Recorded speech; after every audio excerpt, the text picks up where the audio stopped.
This is VSiN, the sports betting network.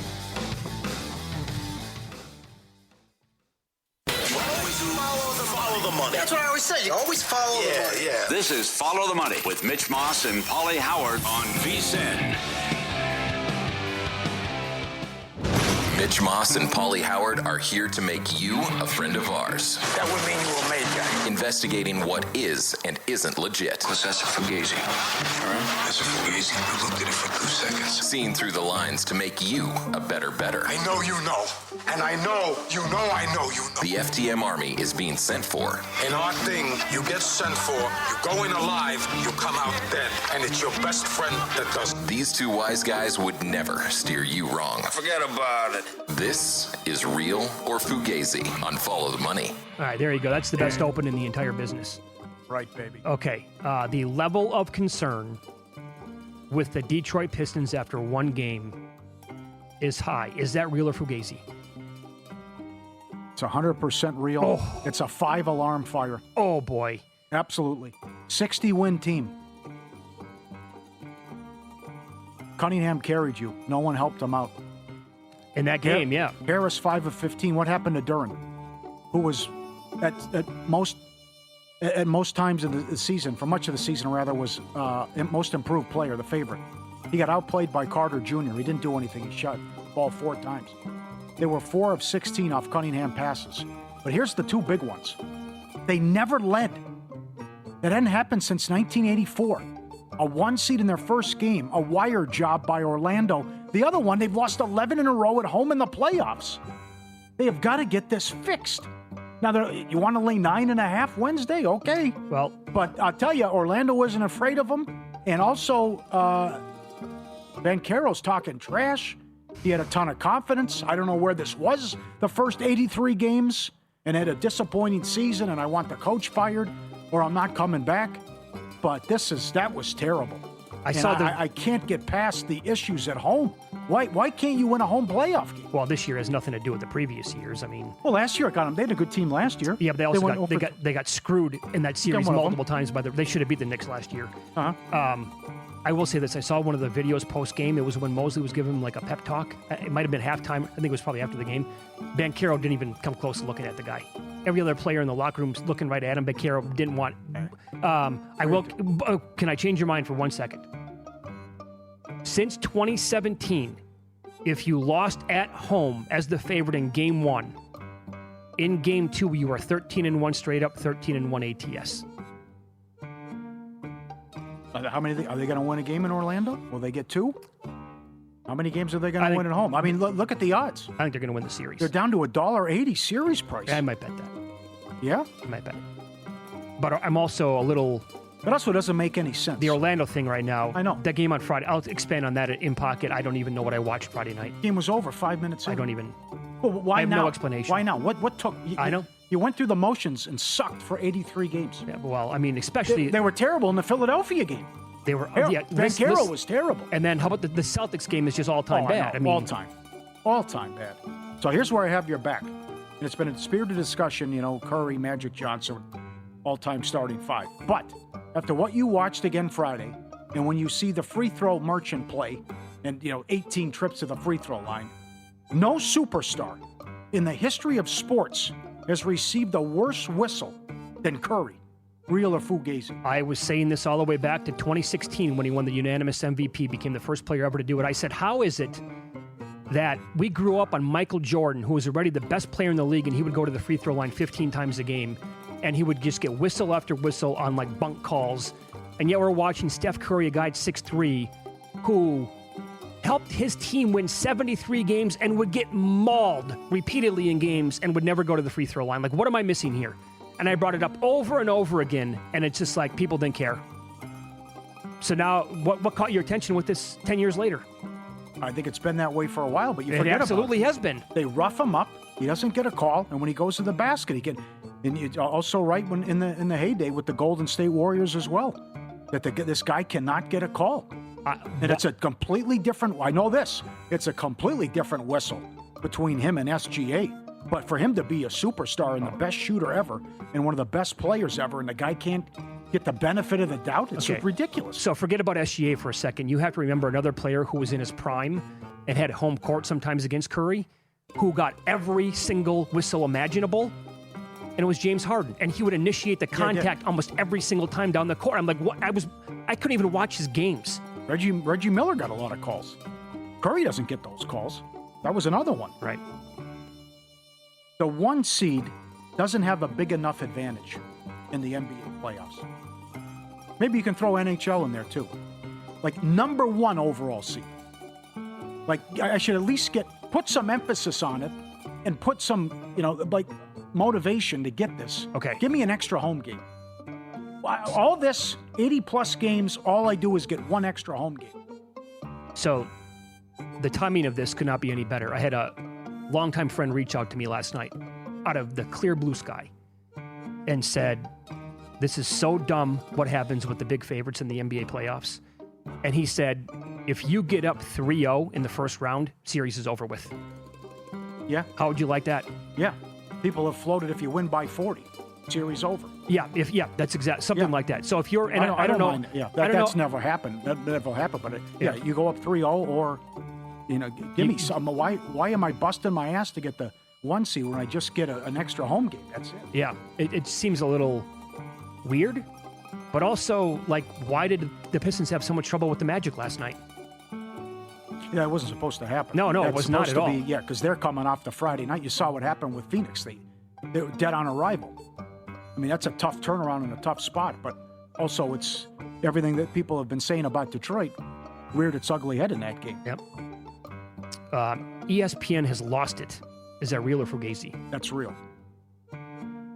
How many times will you sit and watch a program outside of Van Pelt, Stanford Steve, or actually, not to counting a game, and Barkley and the crew inside the NBA crew? No, it's like, Sports Center and games. That's it. Yeah, and they got rid of a lot of good shows. I liked Around the Horn, but the thing that set a lot of people off was, why are you covering WrestleMania? Wall-to-wall coverage. I don't care what kind of deal you have when it's nonstop Friday, Saturday, Sunday, but less than a week out from the draft, you carry the NBA and NHL playoffs. Mm-hmm. And you're interviewing all these wrestlers and you're showing everything and you're all over the website as well. Well, how about... Couldn't believe it. Yeah. And how long did it take them to take a wrecking ball to inside the NBA? Oh, it's so... As we predicted? Oh, they come on after the Laker game. And it's just, let's go a couple of highlights. Ernie's Neato stat of the night. Let's sneak in a couple gone fishing. We'll see you. That's it. Yeah. In and out They got job. to rush through it. When they used to stretch out and get... Now, I couldn't believe what they did Saturday. McDonald's is a big sponsor. And they come right out of the gates and show the Ice Spice incident where she got slapped at a McDonald's. And she had breaking down about Barkley's like, how come the friend doesn't help? The friend's got to come in and throw a punch. You can't let that happen. Well, that's what made the show so great forever. And it would be... That show on TNT for a quarter century was like an elongated podcast. Right. But one that you're like... They got to cram everything in. Right. I couldn't believe it's like 3 highlights. Okay, that's it. You guys got anything? Nope. Okay, on to the next game. It's all rushed. Mason Miller, Cy Young, is now unbettable at 10-15-1. Real or Fugazi? Yeah. That's, in fact, I was looking around today. I was going to add some if he was 20-1. Now, why is this happening now? Because you were on Batista, you were on Clase, you were on Diaz, you were on another closer, and you couldn't even sniff it, get even close. I was on Diaz, too. I forgot about that one. You had Diaz, too, the 1 year. Holy hell, so now I know it's certainly impressive what he's done, but we've seen this before. Well, now why the 100-1 down to 10-1? I'll give you another guy, Josh Hader. Josh Hader had a 0 ERA going into, I think, June or July 1 year with the Astros. And his strikeout rate was off the charts. He wasn't even sniffing the possibility of the Cy Young at that point. I don't know, but I think Miller's K rate is also higher than any of the aforementioned guys. Well, the K rate's not insanity. It also, is this Gagne? Can you bowl a Gagne?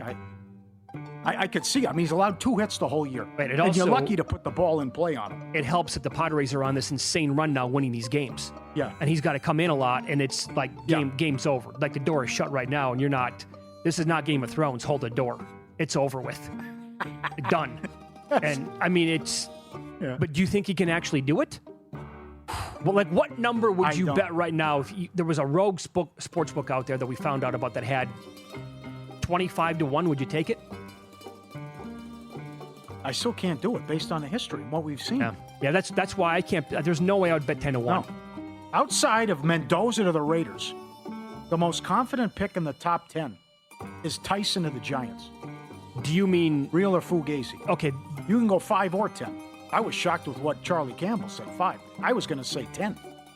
After the meeting and then the trade and having dinner with the guy and all of it. You might be onto something here. That could be very real because I could also come back and say I'm pretty confident Love's going to go to Tennessee. But now what if this Arizona thing is, I don't really think I'm buying the Arizona stuff.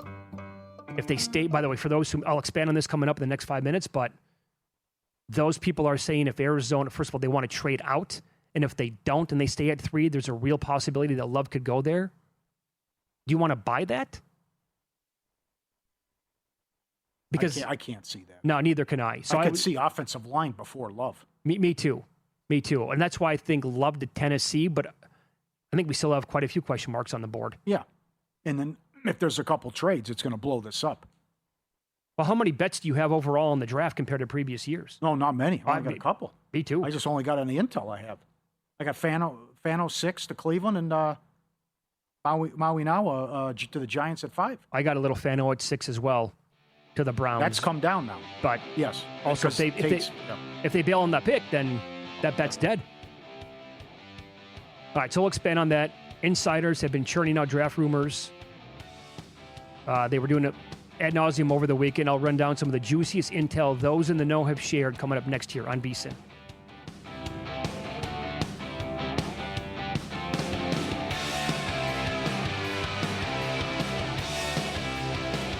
So you're listening to this podcast because you want an edge. But what if I told you you're only halfway there? You've got the mindset. Now it's time to get the toolkit to match. Here's the thing. Pro bettors spend thousands on data and tools, but what they don't want you to know is you can get the same edge for a fraction of the cost with VSiN Pro. With VSiN Pro, you get access to expert picks, public betting data, prop projections, powerful tools, analytics, and more. Tap the link in the description and see why thousands of bettors are already using VSiN Pro to cash more bets.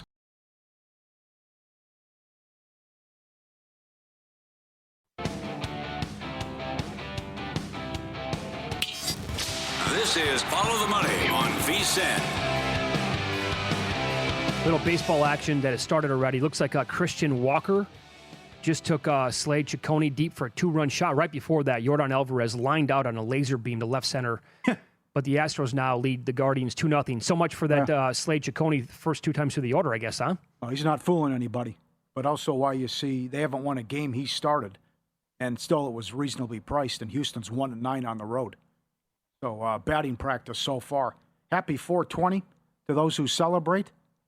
And do you celebrate? No. Smoke them if you got them. Bellinger, 3 years in a row, has gone deep on 420. Yeah, but they're not playing today. No. That, by the way, may have been Chris Berman's best nickname of all time. Heathcliff, Slocum if you got him. I mean, come on. That's absolutely fantastic. Pretty good. Right? That's like 10 out of 10. Wally Absorbing Joiner was always good. Burt B. Home Blyleven. That was also very good. People don't remember this, but there was a product when we were younger called Absorbing Junior. Yeah.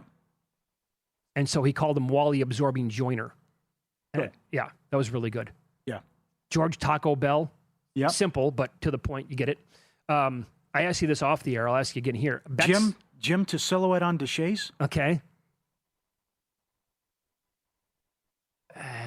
Top that one. Tough guy.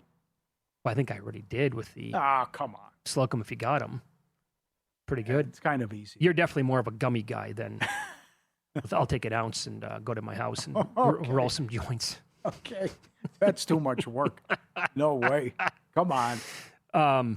Yeah, my draft betting is down significantly. First of all, Circa did post some bets. They put up some positional, basically player position props. I think it was on Friday night, like over-unders, but that's pretty much it. I know Caesar's out here. They've had quite a few for a long time now. MGM does.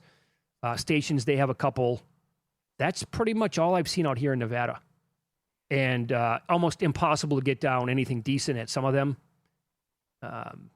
In fact, at one of the aforementioned books there, they'll give me between like $8 and $60 on a bet. It's like, why am I putting myself through this at this point? But it's hard. I mean, it just the numbers keep moving. There's different steam on guys. All these mocks are all over the place. We've already had one trade. I would expect a lot of activity, and it's not a good draft.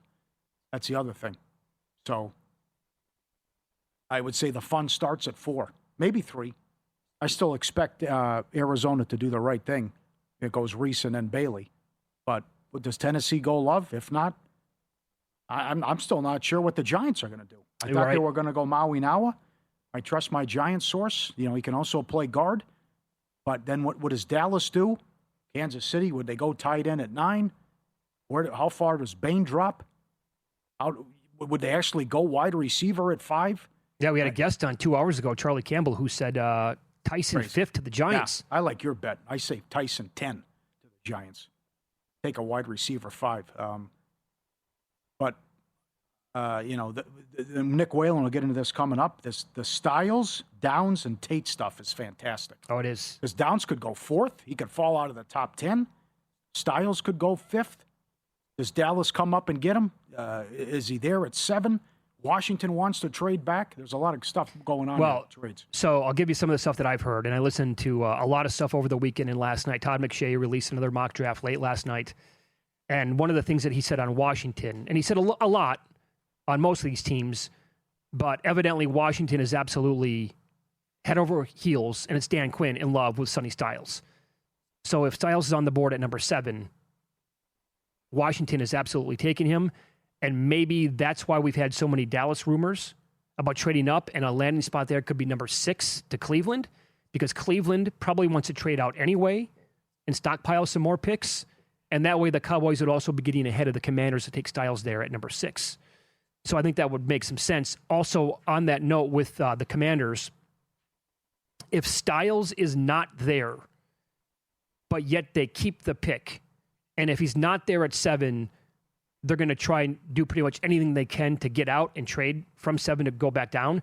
But if they can't find any takers there, if they take wide receiver, McShay said it's absolutely Carnell Tate.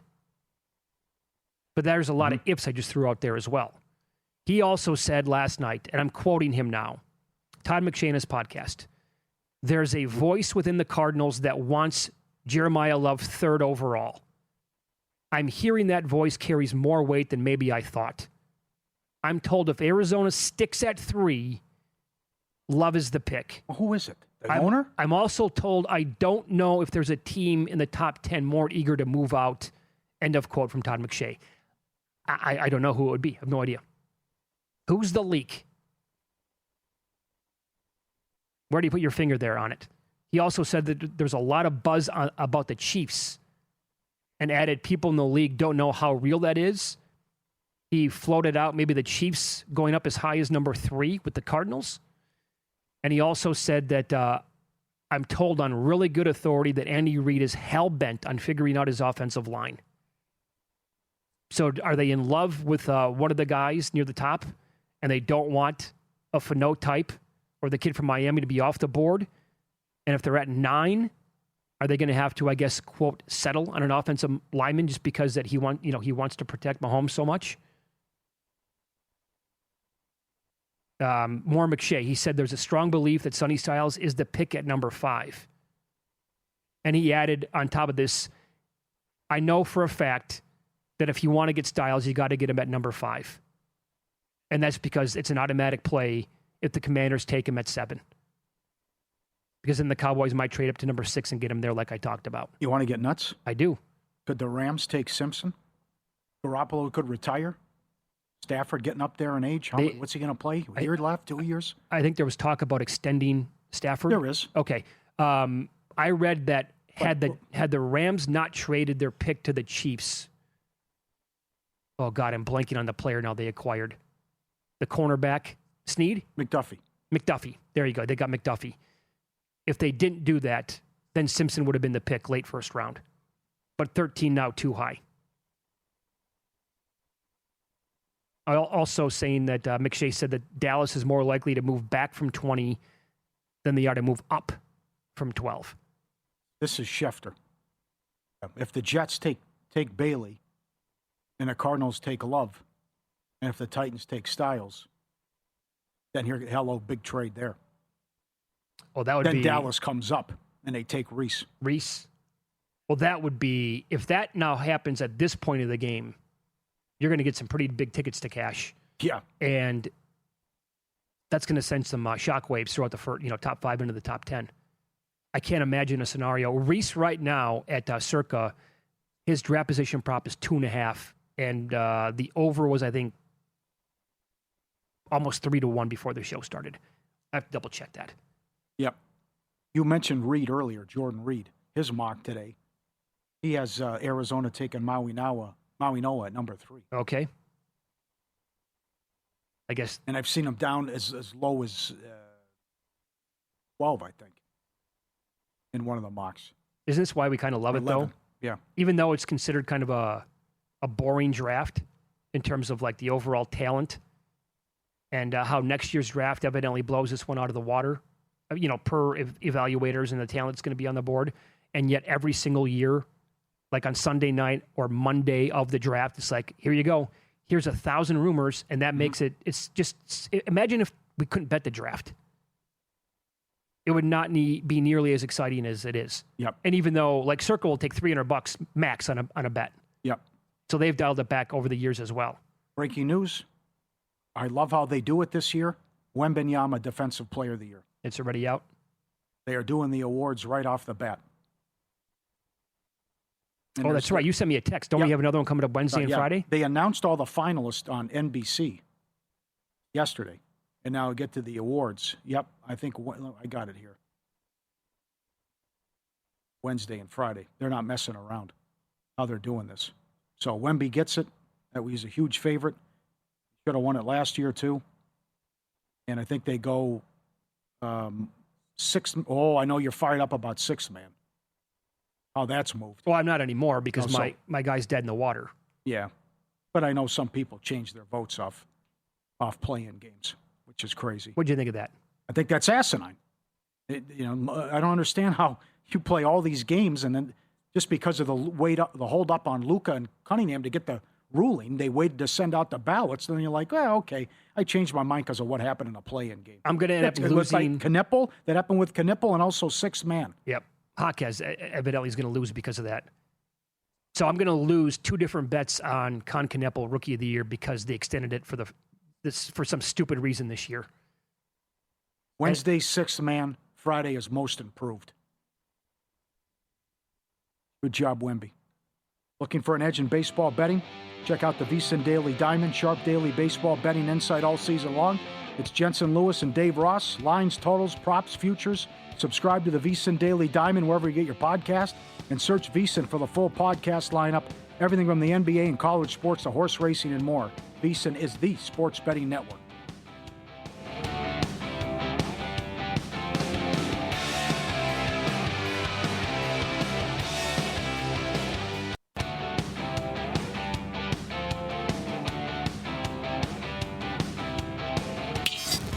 This is Follow the Money on VSiN. All right, more draft betting here and a couple of player props on tonight's board. Nick Whalen joins the program. He's on the Progressive Guest Line. You can catch him along with Jeff Erickson Monday through Friday right here on VSiN with their show. It's called Prop Points at 1 o'clock Eastern Time. And he's also with RotoWire. Nick, good afternoon. Thanks for the time today. How are you?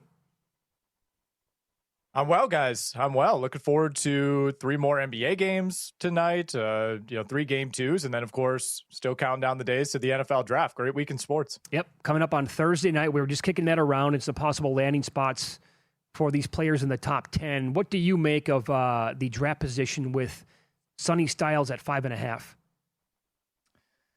Well, it's a good number because I think the Giants at 5 are a realistic landing spot. They now, of course, have the 2 picks in pocket, getting 10 from Cincinnati in the Dexter Lawrence deal. And look, I think Sonny Styles is just an incredibly impressive prospect, right? I mean, not only the tape at Ohio State this past year, but just physically, one of those guys that I feel like there may be some, like, can we really pass on this type of specimen? So, this one's minus 115 both ways at the 5.5 draft number. I would lean under. I would lean under. We keep hearing with this draft, it almost reminds me of like the Risa Shea draft in the NBA a couple of years ago, where it's like, just throw out positional value, throw out what you normally know about the NFL draft, because teams are not necessarily going to abide by that on Thursday night. So I think that applies, to a linebacker like Styles. I think it applies maybe even to Caleb Downs, with his number at 9.5. Typically, you would not see a safety go that high. Although I will say, for the most part, it feels like the safeties that have been drafted high have turned out. And I think you can justify it, right? Like in a lot of years, there are teams that maybe, on their personal board, they would love to take a safety in the top 15 picks, but they know, I'm not really supposed to do that. We're going to be the laughing stock of the draft. I just get the sense that in this 2026 draft, all bets are off, and teams are just going to be doing things that we don't normally see. Well said. Okay. How about Tate, who's favored to go 6th, 7th, and the second choice at 8? I like the under 7.5 for him. That's kind of the saving grace in this draft. It's not going to be as great of a TV product, I think, especially for those of us in the fantasy world, right? Outside of the wide receiver, it's like you have the one elite running back in Jeremiah Love, and we still don't know where he's going to land, but it is a pretty fun wide receiver class. And it's really starting to feel like Carnell Tate has kind of separated himself at the top. And there might not be that much separation in terms of where he goes and then where the next two receivers go, but it would be shocking if he was not the first wide receiver. I think it's going to be really tough for Cleveland at 6 to pass him up. Obviously, the Browns have plenty of needs. They always have needs all over the roster, but that just feels like such a perfect fit. Even Washington at 7, I think they could justify it. Maybe they need to focus more on rebuilding that defense, but it's not like Terry McLaurin is 23 years old. That's another team that is really fascinating to be going into this draft, because obviously, going into 2024, coming out of 2024, I should say, they're the surprise of the league. It feels like Jaden Daniels is going to be anointed as, one of these next top 5 quarterback type of guys, but they have this weird juxtaposition where the rest of the roster is the oldest in the NFL. So I think it's really, really important for Washington to nail that pick at 7. So I think there are two really good options right there before, you get to that 7.5 number. Nick Whalen, our guest here. He's on the Progressive Guest Line. This is Follow the Money on VSiN, the Sports Betting Network. Okay, to the NBA tonight. Earlier today, I was making the case for Joker to have another triple-double. However, you can't even find even money on it. His numbers have been, typical Joker numbers, specifically against the Wolves this year. And now look at this. They're laying now 8 here at Circa, Pauly, in this game. Total is 232. You want to attack his props tonight. How so, Nick? Yeah, this is more of a prop night for me overall in the NBA. I'm in the VSiN / Killer Sports NBA Playoff Challenge. I think I'm just going to lay off this slate in terms of sides and totals. I do have one total that we'll talk about in a little bit that's more of a lean, but obviously, game 1 of this series went way under the total tonight. We expect there to be more points on the board. I think that, of course, means more production for Nikola Jokic. I've just been riding the over 9.5, over 10.5 assists just about every night over the last few weeks. Whatever they're giving me that number at, I will take it. He's gone over 10.5 assists. I believe it's now in 13 of his last 17 games. If you want to back off the assists, I don't mind tying in the rebounds and just looking at the over 23.5 rebounds plus assists for Jokic, getting that at -125 at BetMGM. And then elsewhere in that game, I look at Ayo Dosunmu over 11.5 points, -125 at FanDuel. Anthony Edwards is going to play. I don't really know what's going on there. They're listing the injury management as if he's going to be load managing himself in the playoffs. But I think there's a real chance that he's not at 100%. They'll need a little bit more of Dosunmu off the bench. He's kind of their only reliable guard off the bench right now. Bones Highland, Mike Conley, I don't think they really trust that duo. They didn't really get anything out of Naz Reid in game 1. So 28 minutes for Dosunmu over the weekend. I think that's going to be the norm, and that could even tick up a little bit as the series goes along. Cleveland's up to 9.5, got whatever they wanted offensively. The one game that went over. What do you think of game 2, Toronto and Cleveland? Yeah, this one's tough for me. It worries me a little bit if you're on the Toronto side, because I think when you look at the numbers, the Raptors actually played pretty well in game 1. I know they didn't have Emmanuel Quickley, but Jamal Shed, stepped in and hit 5 threes and played about as well as I think Quickley would have. They shot 52% from the field. They shot 48% from 3. They got to the line 35 times and still lost by double digits. Now, they turned it over 17 times. You can clean that up, but they also forced 15 turnovers from the Cavs. So that's kind of a wash. So that worries me a bit. Obviously Cleveland played well, but again, it's not like Toronto came out and played some sort of disastrous game. So, if both teams even regress a little bit, I think we could see a similar result. I don't think either team necessarily played at a level that is not replicable. But again, I don't know if Toronto has another gear beyond what they showed in game one. I will look at Scotty Barnes tonight, 30.5 on the points, rebounds, assists. I think this is a really good number for a guy who only had one rebound somehow in game one. He had double-digit boards in all three previous matchups against the Cavs during the regular season. With no Quickly tonight, I think this could be another 6-7 assist spot for Scotty Barnes. He'll play enough minutes that he's always going to be hovering around 20 points. And without Emmanuel Quickly on the court, by the way, guys, this season, per our on-off data over at RotoWire, 2 more assists per 36 for Scotty Barnes. So I think we're getting maybe a slightly lower number than usual because some people are scared away after that one rebound in game one. Okay. Very good. What do you want to do tomorrow night? It's going to be a game time decision, Nick. If Kevin Durant doesn't go, are the Rockets going to beat the Lakers? Man, I'm so discouraged by what I saw from the Rockets the other night. It was awful, man. It was awful. I still think, man to man, even if you take KD out, like the Rockets still have the better team, right? LeBron played really well. He eased himself into game ones as he has throughout his career. He typically doesn't go out and score 35 in game one. He was more of a distributor, and it somehow didn't matter. It's like Houston was not prepared for that. They let just about every member of the Lakers rotation play well, play efficiently. I mean, in terms of just raw field goal percentage, that was the third best game of the season for the LA Lakers. Wow. With no Luka and with no Austin Reeves. It's not like you're losing that much defensively without Kevin Durant if you're Houston. So look, maybe they were preparing as if KD was going to play, and when that decision was made, they were caught off guard. I don't know. But like to only score, 37 points, I think, across the second and third quarter, like this is not a great defensive team by any means. I was really, really disappointed in Alperen Şengün, especially. Like this is a series where he should have an advantage against DeAndre Ayton, and Ayton has won round one of that battle. Yep. Shot attempts, 93 to 66. Offensive rebounds, 21-3. How? Lost by 9 points. Yeah. That's incredible. It really is. That is a won the turnover battle. Yep. How much trouble are the Pistons in your opinion? I still would be surprised if Detroit loses this series, but this was about as discouraging as it gets, right? Like all these people, including myself, by the way, who've been a little skeptical of the Detroit Pistons. It's a little too early to be victory lapping that. But man, I mean, to not even lead at any point in the game as an 8.5 point favorite, to have Wendell Carter outplay Jalen Duren, that absolutely cannot happen in this series. One stat, guys, that I dug up for our show earlier today, the Pistons led the NBA in points in the paint during the regular season. That was heavily because of Cade Cunningham getting to the rim and, of course, Jalen Duren doing his thing. They had 34 points in the paint last night. That was their fewest in any game this season. You cannot have Jalen Duren out there being a minus 21 in 33 minutes. And look, again, I don't want to draw too many conclusions just from game one, but if you're somebody who's watching Detroit for one of the first times this season, you're looking around and saying, how the hell did this team win 60 games with Tobias Harris seemingly as the second option offensively? And I think this is kind of the danger you run into when your second option offensively is a guy who can't create his own shot in Jalen Duren. So I can't believe I'm saying this, guys, but credit to Jamal Mosley for a hell of a defensive game plan against Jalen Duren. Somehow kept the team together for the last two games. Yeah. When the ship was sinking. You can follow Nick on X at Whalen, but not the letter L. It's the number 1. Monday through Friday with Jeff Erickson right here on VSiN. Their show is called Prop Points at 1 o'clock Eastern time. Thanks, Nick. Good luck tonight. You too, guys. Thank you. Appreciate you. Nick Whalen joined us there on the Progressive Guest Line. This is some pretty significant breaking news. The Los Angeles Dodgers have placed closer Edwin Diaz on the 15-day IL. He is slated to have surgery on Wednesday to remove loose bodies from his elbow. He is expected to return during the second half of the season. Yeah. That sounds absolutely awful. He's been bad. ERA of 10. Wrong. Yeah. Yeah, definitely. Velocity was down. We'll kick that around.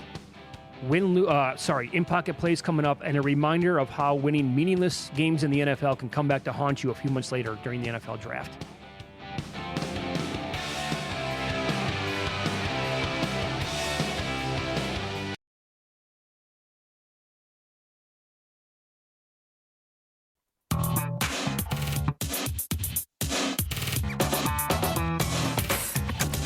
has an algorithm to determine the winner of any given college basketball game. Someone gives you 10,000 to 1 on anything. You take it. Take it. Take it. I bet you $20 I can get you gambling before the end of the day.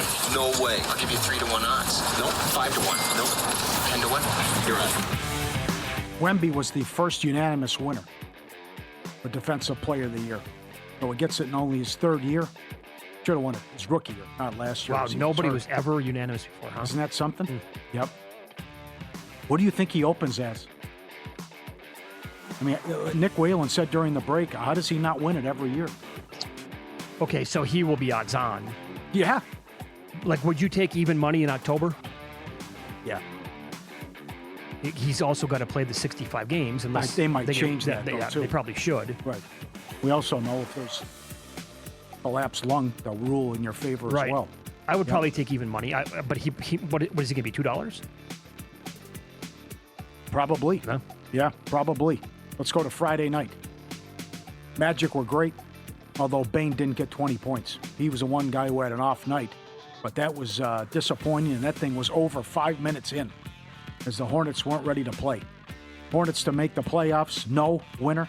Warriors to make the playoffs, yes, plus 320, no good. Man City against Arsenal, winner. Howland goal, good call, meat man. More on that coming up. Arsenal cannot score. Man City now favored to win the Premier League. They play Burnley Wednesday. How about that? They will catch Arsenal with a win Wednesday. Lakers Rockets game 1 over. Are you kidding? 62 points in the first quarter, 64 points in the fourth quarter, but it stays under by a basket. Yeah, amazing. It's kind of like the Wolves game against Denver, 62 apiece at halftime, had no chance of going over for the game. Yeah. Most points in game 1, Mitchell, plus $1.10 winner. I think he goes off again tonight. Spencer Horowitz, 2 total bases plus money. He had 4. Nice job, pal. He was 7 for 7 career against Nick Martinez. He went 3 for 3 against him Friday. 10 for 10 lifetime. When's the next time those two teams play? No kidding. That one was great. He had the double in the second inning.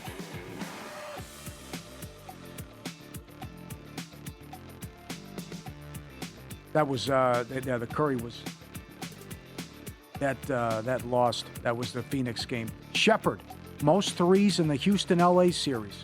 Sengun, most rebounds in the series. Knicks Hawks over 5.5 games. This is it. How about this news? Durant, most points in the series. Second choice. Game time decision tomorrow. Well, what was Kennard to lead the game in scoring? That's a big price. Yep. And by the way, 15, 20 to 1. Yeah, I don't want to overreact here, but if Kevin Durant, he's a game time decision again tomorrow night. If he doesn't play,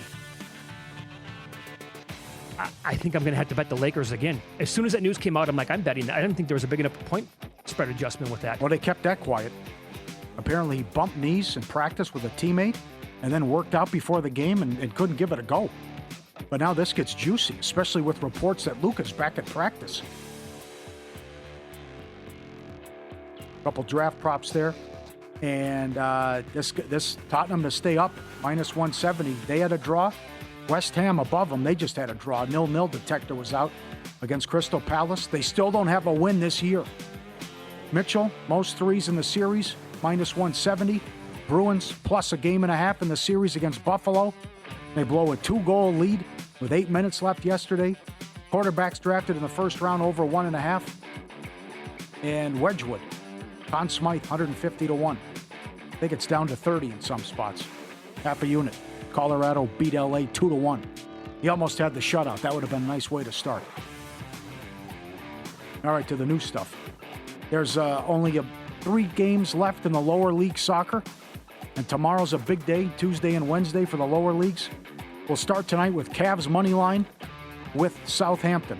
Southampton in the Championship League making the playoff push. They have won 13 of their last 14. They're on fire. You're laying 240 if you want to do that. I'll put it with Cavs money line. Kane Senators under 6.5, minus 150 tonight. You go with the alt number. I don't mind you going under 6 either. I don't see how these teams are scoring in this series. And Jonathan Davis, you missed it earlier in his write-up, vsin.com. He's going first 5, no goal with under 6.5 at plus money. Stars bounce back tonight. 1-7 last 8 game ones. Don't give up the first goal, which they've done 16 of the last 19 playoff games.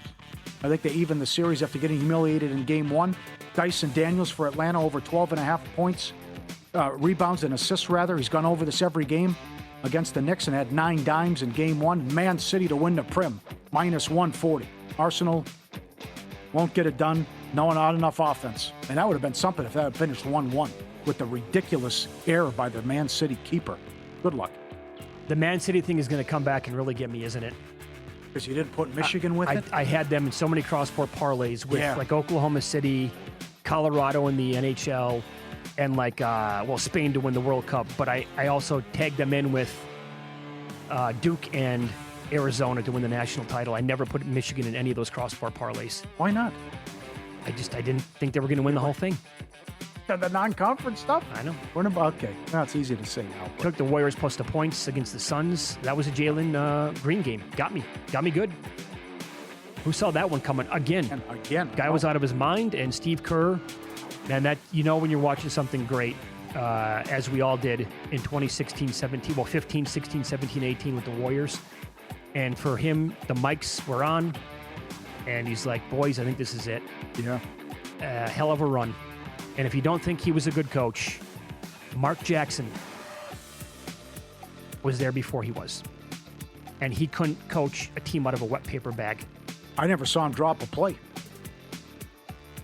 Dump downs to Jermaine O'Neal when he had the Splash Brothers. Yep. Santos to go over, points, rebounds, and assists that game. That was a loser. And I don't like to use the F word in describing results or outcomes of games or sporting events. I'll just say that Hornets Magic game was a little fishy to me. What do you mean? How they laid down? Charlotte played their worst game of the entire year. Yeah. I'm not saying it was what. But it was just the game was over in the first quarter. Like, what the hell happened? Very disappointing. It was a great ride to have that ticket for almost a year. And for it to go out like that was by far and away the most disappointing game to watch. I watched the game for 2 minutes and I turned it off. That's how the ticket had to die. But that's also why I hedged with the Magic plus 3.5 in that game. Dodgers-Rockies first 5 on Friday was over. 4.5, that was a winner. New stuff here. Got some pending stuff. The draft picks. Let's get to the new stuff, boys. I think we're running out of guys. I think we're running out of time here. Yeah, thank you. Josh Hart over 7.5 rebounds tonight. Yep. Michael Harris over 1.5 total bases plus 150 for the Braves. And thanks to our producer, Luke, put me on a tip. Yannick Sinner, French Open today. I bet that at plus 150. Put it on the picks page of eason.com immediately. He's now the favorite to win that event. What happened? Alcaraz injured. Yeah. Evidently. Got something on his hand, a cast or something. Yep. Sports calendar never stops. Sharp Plays covers it all. They've been winning for 15 straight years, all of it documented. Logs posted publicly, sharpplays.com. When they move, the books take notice. Pulling in selections and intel from over 500 pro bettors and sources worldwide across all sports. They push all the info to subscribers in real time. Respected, watched, and feared. Start winning with them at sharpplays.com and the daily Mr. Poison tweets as well. And with Follow the Money since day one, Jeff and the crew do a great job. Sharpplays.com. Okay, so I'll give you this. Schefter again broke down what he's hearing this week of the draft, and in it, it was a good reminder of why teams don't have to win meaningless games in the NFL at the end of the year. He wrote that when Raiders kicker Daniel Carlson booted a career-long 60-yard field goal to beat the Chiefs 14-12 on January 4th, Las Vegas celebrated. But the Raiders will be paying the price for the kick and win this week. It meant the Raiders finished with the same 3-14 record as the Jets, Cardinals, and the Titans. Because of SOS, the Raiders will hold the number 1 pick Thursday night. But because they had the same record as those other 3 teams, the 4 franchises will rotate the top picks in the other rounds. The Raiders will move up to the 4th pick in the 2nd round when the Jets have the top pick. The 3rd pick in the 3rd round, Cardinals have the top pick, and the 2nd pick in the 4th round when the Titans have the 1st pick. Had Carlson missed the kick and the Raiders lost that game, Las Vegas would have had the 1st pick at the top of each round, and the division rival Chiefs would not have been in the top 10. So was it worth it 4 months later to win the game? Get the fan base excited? Hey, you beat division rival Kansas City, who was going nowhere this year. Fans didn't want it. And you won your third game. Great job. Way to go. We're going to carry that momentum into next year. Now, is it really the most meaningful thing ever to like slide down a couple of picks? Who knows? Maybe these teams will take a player or two that turn out to be somebody that you could have had and is a 5-time Pro Bowler. But I also don't trust the Raiders to get it right anyway. And Spytek's got to prove me wrong on that. Yeah. And get the previous stank away from the team. Great job by everybody behind the glass today. A lot of action going on during the show the entire time. Moving parts. Stay tuned. Primetime. They're going to take you through the entire live betting night tonight with Humans and Murray coming up here on VSiN, the Sports Betting Network.